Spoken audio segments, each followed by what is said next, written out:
Ինչ վերաբերում է հայկական կրոնին, ես կարող եմ ասել, որ շատ դարեր հայկական եկեղեցին իր վրա կրել է հայ պետության ֆունկցիա եւ փաստորեն պահպանել կարողացել է պահպանել ազգը։ Մենք հաճույքով այցելում ենք եկեղեցի, բայց ոչ բոլոր այցելողներն են հավատացյալներ։ Եվ ասեմ, դա ոչ մի դեպքում չի նշանակում կրոնին, այլ խոսում է հարգանքի մասին։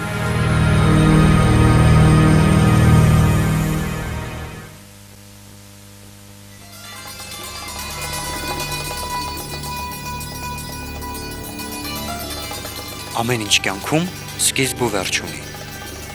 Բայց կարող է արդյոք վերջանալ անվերջանալին, ժողովուրդն ու նրա հավատը։ Իհարկե, ամեն մի ազգ, ամեն մի ժողովուրդ կապված իրեն տնտեսական պայմաններից, աշխարհագրական պայմաններից, պատմական զարգացման օրինաչափություններից ունի տարբեր հավատներ, բայց բոլոր հավատքների էությունը նույնն է։ Հավատաս, որպեսզի կարողանաս գործել։ Մեր տարեգրությունը ամուր հիմք ունի։ Երկրային մակարոնները արդյունքի են հասել մեր երկնային ուժի ու նրա նկատմամբ մեր անխախտ հավատի շնորհիվ։ Հավատալը հնարավորություն է տալիս, ստիմուլ է հանդես գալիս, որպեսզի մարդու ամբողջ հոգեֆիզիոլոգիան եւ ֆիզիոլոգիական մեխանիզմները եւ հոգեբանական մեխանիզմները ուղղված լինեն այդ նպատակին հասնելը։ Դրա համար հավատալը շատ կարեւոր է։ Առանց հավատալու մարդը չի կարող գործողություններ կատարել։ Հնագիտական հուշարձանները վկայում են, որ վաղ ժամանակներից ի վեր պաշտամունքը առանձնահատուկ տեղ է գրավել հայերիս կյանքում, մեր նախնիների կյանքում։ Դրա քարեղեն վկաներն են նախ եւ առաջ ժայռապատկերները, որոնք հավատքի բոլոր տեսակների վերաբերյալ հնագիտական նյութ են պարունակում։ Թե երկնային լուսատուների պաշտամունք, թե հատկապես արևի պաշտամունք, որը խորհրդանշվում է նաև այծի տեսքով, իսկ ժայռապատկերը հաճախ ժողովրդի մեջ ծիծագիր է կոչվում։ Բացի այդ, պահպանվել են Հայաստանի տարածքում շատ վիշապ քարակոթողներ, որոնք խորհրդանշում են ջրի պաշտամունքը, ֆալլուսներ, որոնք նույնպես քարակոթողներ են եւ խորհրդանշում են տղամարդու առնական ուժի պտղաբերության գաղափարը։ Բրոնզի դարաշրջանի գոտիների վրա շատ կան դիցապատկերներ, առասպելաբանությունը խորհրդանշող պատկերներ, կան շատ դամբարանադաշտեր, որոնք վկայում են այն մասին, որ մեր նախնիները պատկերացումներ են ունեցել այն կողմնային կյանքի մասին եւ հանգուցյալին հողարկավորելիս նրա հետ դրել են որոշակի պիտույտներ, որ նա պետք է օգտագործի այն աշխարհում։ 2001 թվականին մենք պետականորեն ամբողջ աշխարհով մեկ նշեցինք քրիստոնեության ընդունման 1700-ամյակը։ Եվ ինչ խոսք կարևորագույն հարցերից մեկը նշման ընթացքում պետք է լինի այն, թե ինչու հենց հայությունը առաջինը պետականորեն ընդունեց քրիստոնեությունը, ինչ հող կար Հայաստանում, որն էր այն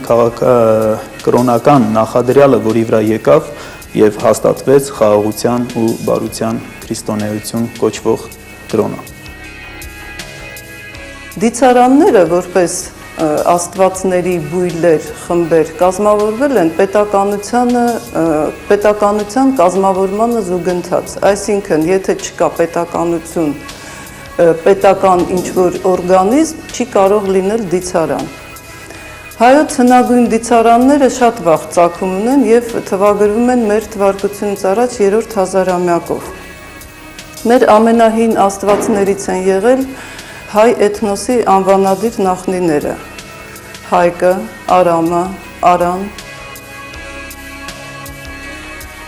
Հնագույն գրավոր աղբյուրները տեղեկություններ են պահպանել հայկական լեռնաշխարհում այսօր հայտնի առաջին պետական կազմավորման Արատտայի վերաբերյալ։ Ուշագրավ է, որ Արատտան եղել է թեոկրատական միապետություն, այսինքն այնպիսի պետություն, որտեղ հոգևոր եւ աշխարհիկ իշխանությունները միավորված էին մեկ անձի, որը երկրի հոգևոր առաջնորդն էր, մեկ անձի ձեռքում։ Ուշագրավ է, որ մեզ հասել են նաեւ տեղեկություններ Արատտայի դիցարանի վերաբերյալ։ Արատտայի հովանավոր աստվածը Հայկ Դումուզի Օրիոն աստվածությունն էր, որը իր ընտանիքով, իր ընդոցիններով, աղխով տարածվեց ողջ հայկական լեռնաշխարհով մեկ Եվ հենց Հայկի անունով էլ ըստ մեր ժողովրդական ավանդության, որը գրի առել պատմահայր Խորենացին, մեր ազգը կոչվում է հայ, իսկ երկիրը կոչվում է Հայք։ Հայտնի է բարեբախտաբար միջագետքյան աղբյուրներից, հայտնի է նաև նրա հոր Հայա Էնկի Աստծո անունը, Հայայի անունը, որը ցավոք սրտի մեր ժողովուրդը դարերի ընթացքում չի պահպանել է միայն Հայկի որպես անվանադիր նահապետի անունը, իսկ միջագետքյան աղբյուրներում սա հենց այն աստվածությունն է Հայան, աստվածների մեջ իմաստնագույնը, որը երկրի կավից Աստծո պատկերով եւ նմանությամբ արարեց առաջին մարդկանց։ Մեր ժողովուրդը կրեց Հայա արարչագործ Աստծո անունը։ Արամ կամ Արմեն նահապետը, դա այն նահապետն էր, որը ընդլայնեց Հայաստանի սահմանները արևելքից, արևմուտքից եւ հարավից։ Եվ նրա քաջագործությունների շնորհիվ հարևանները ճանաչեցին մեր երկիրը եւ անվանեցին այն Արմեն կամ Արմնիկ կամ Արմենիկ։ Արան մեր այն նախնին էր, որը նույնպես իհարկե հայկազուն էր, հայկյան տոհմից էր, որը խորհրդանշում է մեր արեական սկիզբը եւ խորհրդանշում է մեր մեռնող եւ հարություն առնող էությունը։